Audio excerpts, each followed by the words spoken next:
Juan Kapitulo 6, versikulo 35. Si Jesus miingon kanila, "Ako mao ang pan nga naghatag sa kinabuhi. Ang muari kanako dili nagayod gutomon, ug ang mutuo kanako dili nagayod uhawon." Ang mga puno Pan sa kinabuhi. maglikon unta sa mong pagtuo ug gagaka kami sa pagtuman sa imong mahal nga kasuguan.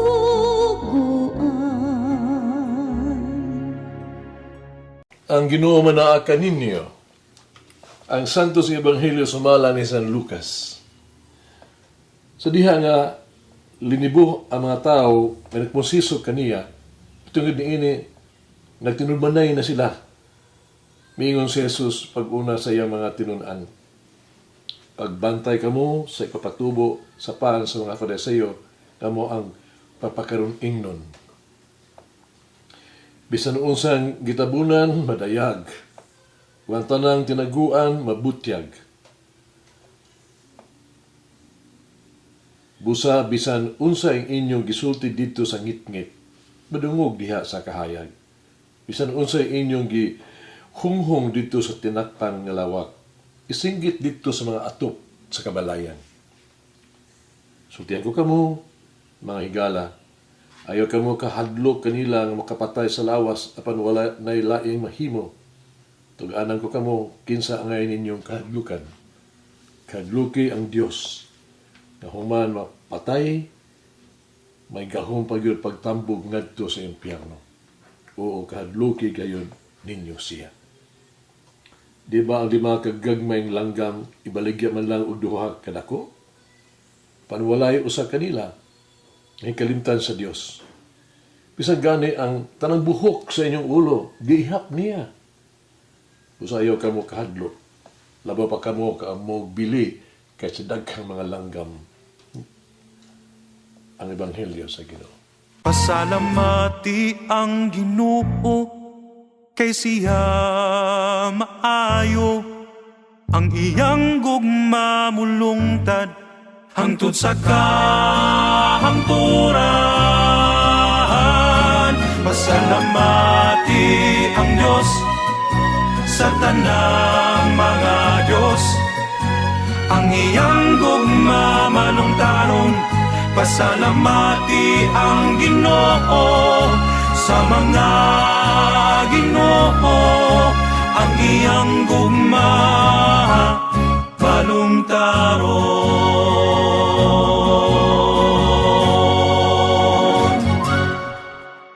Sa higayon, nga atong itugyan ang atong kagulingon ngadto kang Hesus. Usa ka butang gyud nga sigurado. Ang mahitabo kaniya mausab ang atong masinati sa kinabuhi. Sa atong pagsunod kang Hesus, adunay krus nga pas-anon. Adunay pagsalikway bisan gani paglansang sa krus. Saan na kita nagtrabaho alang kang Hesus? Adunay gyud panglutos. Adunay mga oposisyon kontra bida. Nausab alang kanato ang gituod Biyernes Santo. Sisula magsaag kanato kahupayan sa pagsunod kaniya. Oh. Sisula na magpasalig kanato, no? Nga walay pag-antos o sakripisyo. Pero ipasaligan kita ni Jesus, may bantayan kita kanunay sa Dios. Kung ang Diyos may pagtagad, bisa sa ordinaryo kaayong sama sa mga langgam, kung sa pagkaha ang iyang pagkatiman, pag-ayo kanato, na iyang mga sumusunod, o iyang mga mamumuo sa iyang parasan. Ang Diyos ang atiman kanato. Siya muhupay kanato sa to ang mga kasubo o mga sakrifisyo. Siya muhupay kanato sa to ang mga pag-antos. Dili ta ang mahadlok. Dili kita kinahanglan na mawad-an o kadasig. Dili kita kinahanglan mabalaka. Ang Diyos sigurado yung muhatag. Ang Diyos sigurado yung manalipod kanato. Ang paghigot sa mga kalanggam diha sa sagradong kasulatan karon nagsimbolo sa pagsalig sa providensya sa Dios. Ang Salmo 84 nagsulti kanato nga ang mga maya, ang sayaw, nahimo silang ilang mga salag diha sa balay sa Ginoo ug nangitag panalipod diha sa iyang halarang. Karon sa Ebanghelyo, nagsulti kanato na ibutang ang ato ang pagsalig sa Dios. Kinahanglan mo salig kita sa maluluyong pag-atiman sa Dios. Yung nga kita mas bililhon pa kaysa daghang mga langgam. Ang Dios siguradong mas mabalaka sa ato ang panginahanglan o sa tuang kahimtang. Mas importante kita kaniya. Ang Dios na habalo ka nato. Wala usa nga dili mamatikda tubangan sa Dios. Wala usa nga mabiyaan nga dili niya katabangan.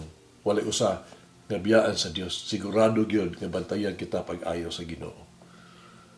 Siya mo anhi aron nga pagluwas ka nato maatiman sa tuang mga panginahanglan. Angay natong buhato mao ang padangop kaniya ug mas mosalig kita kaniya. Sugilaw nung kini sa usa ka Romanhong komandante ba. Nagpauli gikan sa usa ka padaugon kaayo nga gubat, no? Malipayong pagdaog. Kanunay siyang gisugat sa mga tao o gisimba, no? Gibiabi, no? Pero usa ka sulugoon misunod kaniya. Ang maong sulugoon gitahasan niya sa pagsulti kaniya balik-balik yun sa latin nga mga pulong. O kini mao ang sic transit gloria mundi. Sa ato pa mao nga mawala ang himaya sa kalibutan. Sutian siya nga ang tanan dili madugay. Mahuman ra gyud ang tanan, mulabay ra gyud ang tanan. Hagit sa kinabuhi. Unsa nga ko ang mga kasiguruan ni ining kinabuhi nako. Mag-ampo kita. O Diyos nga magagigahom sa tanan, among maluluyong amahan, ikaw ang paglaong, ang amos ang panabang. Bisan sa mga pag-antos o nga sakripisyo, buhangad gihapon ako kanimo, kami kanimo. Bisan sa mga problema o kasakit, gunitan gihapon kita. Bisan pa sa mga pagsulay o kalisdanan. Di ako magduha sa imuha mga pamaagi. Ikaw ang ako kahupayan. Ibalo ako nga uban kanimo, ako mabuntog na ako ang tanang nakapakyasan. Dako nga akong pagtuo kanimo. Ang madaugon ko sa sama sa mga sala ug bisyo uban kanimo. Uban kanimo madawat ko ang mga grasya sa paghimo ug unsay maayo. Amen. Mama Mary,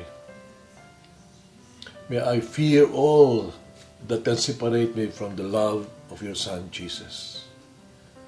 Umalangin ng Diyos magagahom sa tanan, Amahan, Anak, Espiritu Santo. Amen.